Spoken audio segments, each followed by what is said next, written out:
অবশেষে আজ সেই দিন যেদিন আমাদের সোনা ভাত খাবে। নিচে এসে দেখলাম ওর গায়ে হলুদ চলছে।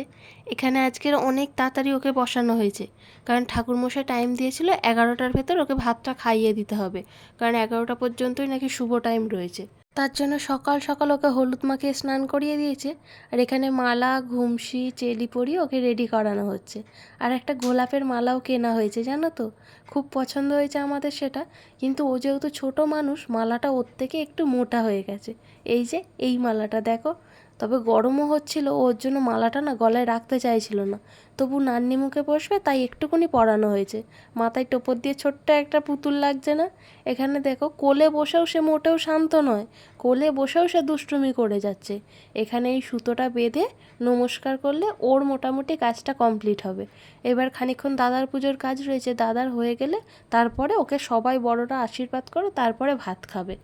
এখানে ওর ঠাকুরদা আশীর্বাদ করছে। আর এখানে দেখো পয়সাটা দেখেছো, ও ধরলো দেখেছো?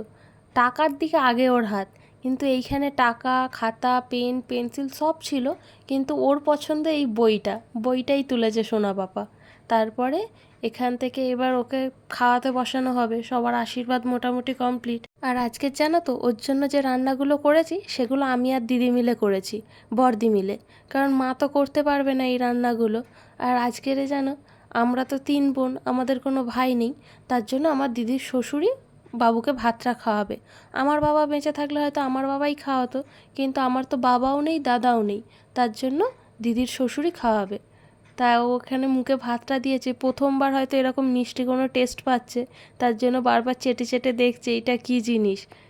মোটামুটি মুখটা দেখে তো মনে হলো যে ওর ভালো লেগেছে। আর এখানে একটা কাজ করেছে দেখবে, এই দেখো কেকটাকে তাবাত করে একটা হাত দিয়ে দিয়েছে।